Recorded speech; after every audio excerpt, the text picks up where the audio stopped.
तो भाइयों दुआ सलाम और राम राम। मैं भाई आपका भाई विनय प्रस्तुत हूँ आपके सामने एक वीडियो लेकर, जो कि है सर्दियों की संभाल से रिलेटेड। तो भाई ये वीडियो को अंत तक देखना।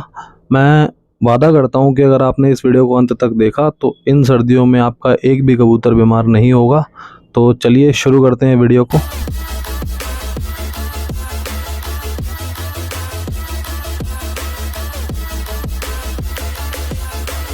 तो मेरे भाई आपको सिर्फ 5 पॉइंट फॉलो करने हैं। अगर आपने 5 पॉइंट स्टेप वाइज फॉलो करे अच्छे से, तो मैं आपको गारंटी देता हूँ कि भाई आपका सर्दियों में एक भी कबूतर बीमार या ढीला नहीं होगा। तो वो कौन से 5 पॉइंट हैं, वीडियो को अंत तक देखिएगा। तो पहले पॉइंट से स्टार्ट करते हैं भाई। पहला पॉइंट है दाना। तो भाई मैं हमेशा हर वीडियो में बताता हूँ अपनी कि जो कबूतरों को हम दाना डालते हैं वो मिक्स होना चाहिए, मौसम के हिसाब से होना चाहिए, और सबसे इम्पोर्टेंट जो चीज़ है वो धुला हुआ होना चाहिए। ठीक है, क्योंकि आप सभी जानते हैं कि भाई दाना जहाँ से भी आता है, जहाँ भी स्टोर होता है, तो इनके ऊपर केमिकल्स लगे होते हैं और वो केमिकल जल्दी से बिना धुले दाने पर से हटते नहीं हैं। तो वो दाना धोना बहुत ज़रूरी है। धो कर सुखा लीजिए। और आजकल जैसे धूप कम निकलती है, तो आप ऐसा कर सकते हैं कि 4-5 दिन का दाना एक साथ धो लिया। वो थोड़ा सा ही होगा, जल्दी सूख भी जाएगा। तो धोकर सुखाकर आप अपने कबूतरों को दाना डालिए। तो पहला पॉइंट तो ये हो गया। तो भाई दूसरा जो इम्पोर्टेंट पॉइंट है वो है पानी। पानी इकलौती ऐसी चीज़ है सर्दियों में भाई जिसकी वजह से सबसे ज़्यादा कबूतर बीमार होता है।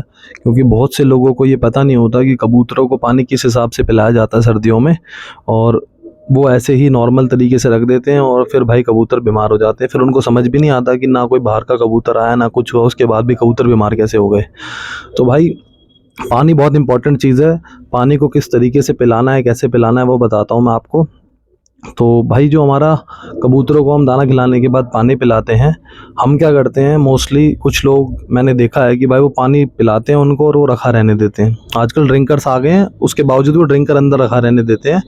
तो आप खुद सोचिए भाई कि वो पानी पूरी रात, टेम्परेचर काफ़ी ज़्यादा होता है बाहर, तो पूरी रात वो ठंडा होता है पानी, और फिर सुबह उठते ही जब कबूतर वो ठंडा ठंडा पानी पीता है, जब खुद कबूतर की बॉडी भी इतनी ठंडी हो रखी होती है, उसके ऊपर से वो ठंडा पानी पीता है, तो भाई कबूतर को ठंड लगना लाजमी है। फिर उसको ठंड लगने से कोई नहीं बचा सकता। 1 दिन 2 दिन 3 दिन बच जाएगा, चौथे दिन कबूतर बीमार हो ही जाएगा भाई। ठीक है, तो आपको क्या करना है, आपको गुनगुना पानी लेना है। ठीक है, नीम गर्म गुनगुना पानी। और सुबह आप जैसे 9 बजे पानी रख दीजिए और 9:30 बजे वो पानी हटा लीजिए। ठीक है, जिसको पीना होगा पी लेगा। शाम को आप जो दाना खिलाते हैं, दाना खिलाने के बाद फिर वही करना है आपको, आधे घंटे के लिए पानी रखना है और वो पानी फिर हटा लेना है। तो भाई ये बहुत इंपॉर्टेंट पॉइंट है। अगर आप लोग अपने दड़ में पानी रखा रहने देंगे तो सर्दियों में आपके कबूतर, आप कुछ भी कर लेना, वो बीमार होने ही होने हैं। ठीक है, तो इस तरीके से पानी का ध्यान रखिएगा। हल्का गुनगुना पानी देना है, नीम गर्म। और सुबह रख के जैसे हटा लिया आधे घंटे में, 9 बजे रखा, 9:30 हटा लिया। शाम को आप जब भी दाना खिलाते हैं, दाना खिलाने के बाद जैसे 5 बजे रखा तो 5:30 बजे हटा लिया पानी। कोई भी रात को दड़बे में भाई पानी ड्रिंक करके समेत ना छोड़े। ठीक है, वरना आपके कबूतर बीमार हो जाएंगे। तो दूसरा इंपॉर्टेंट चीज़ ये पानी था। तो तीसरे जो पॉइंट है उस पर चलते हैं, वो है मेडिकेशन। हम लोग क्या करते हैं कि भाई हम लोग अक्सर क्या करते हैं कि मेडिकेशन हम ना कबूतर ढीले होने के बाद स्टार्ट करते हैं। मल्टीविटामिन्स और कैल्शियम और एंटीबायोटिक। हम लोग सोचते हैं कि भाई अभी सब कुछ सही चल रहा है तो कोई ज़रूरत नहीं है इसको करने की। तो यही हमारी बहुत बड़ी गलती होती है। आपको क्या करना है कि महीने में 3 बार कबूतरों के 3 से 4 दिन आपको कबूतरों को एंटीबायोटिक चलाने हैं। इन 2 महीने में तो स्पेशली दिसंबर और जनवरी में।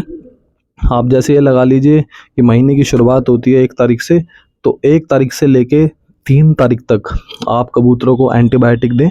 उसमें बहुत सारे एंटीबायोटिक्स आ जाते हैं, आपके घर के आसपास जो भी अवेलेबल हो वो आप ले सकते हैं। एग्जाम्पल के लिए मैं आपको बता दूं, जैसे एक टेट्रासाइक्लिन आता है, एक टेरामाइसिन आता है, और आपका एक नियोडॉक्स आता है, मेगाडॉक्स आता है, और एनरोफ्लॉक्सासिन आता है।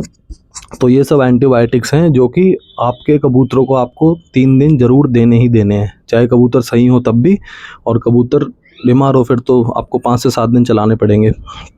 तो उससे क्या होगा कि अगर किसी कबूतर के अंदर थोड़ा बहुत भी अगर ढीलापन होगा तो वो अपने आप ही उसको ठीक कर देंगे, आपको पता भी नहीं चलेगा, वो अंदर ही अंदर कबूतर रिकवर हो जाएगा। तो आपको ये 3 से 4 दिन आपका एंटीबायोटिक्स का कोर्स चलाना है। उसके बाद आपको महीने में कम से कम 1 हफ्ता कबूतर को मल्टीविटामिन चलाने हैं भाई। मल्टीविटामिन इन द सेंस कि हम जो भी दाना देते हैं उससे कबूतर की पूरी रिकवरी नहीं हो पाती, ठीक है। तो और जो हमारे विटामिन्स होते हैं तो वो विटामिन्स हमारे शरीर में बीमारी से लड़ने का काम करते हैं। तो हम क्या करेंगे, तो हम कबूतरों के अंदर जब हम डाइट के थ्रू विटामिन अगर नहीं भेज पा रहे तो हम उससे एक्स्ट्रा बाहर की जो चीज़ें हैं, जैसे जो रेडीमेड विटामिन्स आते हैं उनका यूज़ करेंगे और हम अपने कबूतरों को विटामिन्स देंगे। तो मतलब महीने में 1 हफ्ता आपको मल्टीविटामिन चलाने हैं। एग्जाम्पल के लिए बहुत सारे मल्टीविटामिन्स मार्केट में अवेलेबल हैं, जैसे एक तो विमराल है सबसे ज़्यादा, मतलब आपको कहीं पर भी मिल जाएगा वो। तो विमराल, जैसा कि मैं आपको स्क्रीन पे वीडियो दिखा दूंगा, विमराल हो गया। और एक न्यूरोकाइंड का मल्टीविटामिन आता है, बहुत सारे मल्टीविटामिन अवेलेबल हैं। उसको भी आप उसी तरीके से चलाइए जिस तरीके से उसके डिस्क्रिप्शन में लिखा होता है, ठीक है। आप उसको पीछे से देखिए, उसमें जितना भी लिखा है वैसे मैं बता देता हूँ आपको। विमराल के जो विमराल है वो आप दाना खिलाने के बाद 5 से 7 ml, आपके अगर 70-80 कबूतर हैं तो 5 से 7 ml चला सकते हैं, वो बहुत अच्छा रिज़ल्ट देगा। तो मल्टीविटामिन्स, एंटीबायोटिक्स, इन सब का यूज़ आपको करना ही करना है, ये अनिवार्य है भाई। अगर आप नहीं करेंगे तो आप देखेंगे कि आपको लगेगा कि सब कुछ तो ठीक है, कबूतर ढीले कैसे हो गए। तो भाई अगर कबूतरों के अंदर सारे मल्टीविटामिन और सब कुछ डाइट अच्छे से नहीं जाएगी तो कबूतर बीमार हो सकते हैं। तो इस चीज़ का आपको ध्यान रखना है, ठीक है। तो भाई चौथा जो पॉइंट है वो है, आपको बहुत सारे लोगों को इस चीज़ में कन्फ्यूज़न रहती है कि कबूतरों को ढकना चाहिए या नहीं ढकना चाहिए, क्योंकि बहुत सारी वीडियोस में दिखाया जाता है कि देखिए हमने कबूतरों को कुछ नहीं ढक रखा, कबूतर बिल्कुल फिट एंड फाइन है। तो भाई मैं आपको अपनी पर्सनल राय ये दूंगा कि आप कबूतरों को पूरा ना ढकिए, उनके दड़बे को पूरा ना ढककर उनको नीचे से आपके जो दरवाजे हैं उनका आधा पोर्शन ढक दीजिए, ठीक है। उससे क्या होगा कि आपके कबूतरों के दड़बों में डायरेक्ट हवा नहीं जाएगी, क्योंकि भाई अब आगे आगे मौसम इतना ज़बरदस्त ठंडा होने वाला है, बहुत तेज़ हवाएं चलती हैं और भाई वो सीधा कबूतरों को लगती हैं आकर ना। हम लोग तो नीचे कमरों में होते हैं भाई, उसके बावजूद हमें इतनी ठंड लग रही होती है, तो ऊपर तो टेम्परेचर और ज़्यादा कम होता है भाई, और कबूतर या छोटे बच्चे जो होते हैं वो ढीले पड़ ही जाते हैं उससे। तो आपको क्या करना है, उसके लिए आपको आपके दड़बे के आगे जो आपका दरवाज़ा है उस दरवाजे का 50% ढक देना है और 50% आप छोड़ देना। 100% उसको मत ढकना, उससे क्या होगा कि गैस बन जाएगी और टेम्परेचर में, अंदर बाहर के टेम्परेचर में फ़र्क आ जाएगा। और जब भी आप कबूतर खोला करोगे तो कबूतरों के लिए अंदर का टेम्परेचर कुछ होगा और बाहर का कुछ होगा, तो वो गर्म सर्द बन के कबूतरों को कोई भी डिजीज़ हो सकता है, स्पेशली जो निमोनिया होता है वो ऐसे ही होता है।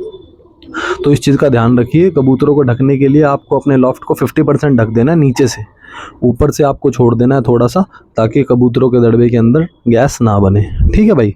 अब जो लास्ट पॉइंट है वो है, बहुत से लोगों को ये भी नहीं पता कि धूप किस तरीके से लगाई जाती है। तो स्पेशली जो न्यू बिगिनर्स हैं, मैं हमेशा उनके लिए वीडियो बनाता हूँ, या कुछ लोग हो सकता है जो पुराने हैं वो भी कुछ ना कुछ मेरी वीडियो देखकर सीख जाते हो, तो वो सब आपके ऊपर ही है। आप लोगों की वजह से चैनल चल रहा है, इतना प्यार जो आप लोग देते हैं मुझे।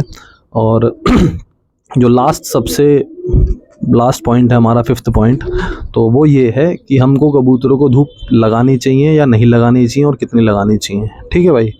हम अब बात करते हैं कि मोस्टली लोग क्या करते हैं कि कबूतरों को सुबह खोल देते हैं 8-9 बजे और शाम को 4-5 बजे तक खुला रहने देते हैं। अब भाई सबकी छतें तो ऐसी हैं नहीं कि जिनकी छतों पे 5 बजे तक धूप रहती है ना। तो आपको क्या करना है, सिर्फ उतनी देर के लिए कबूतर खोलने हैं जितनी देर के लिए आपके जाल पे धूप आती है, ठीक है। चाहे वो 1 घंटे हो चाहे 2 घंटे हो, 2 घंटे की धूप कबूतर के लिए इनफ होती है। तो आप 2 घंटे के लिए अपना जाल खोल के कबूतरों को धूप लगवा के कबूतरों को बंद कर दीजिए, ठीक है।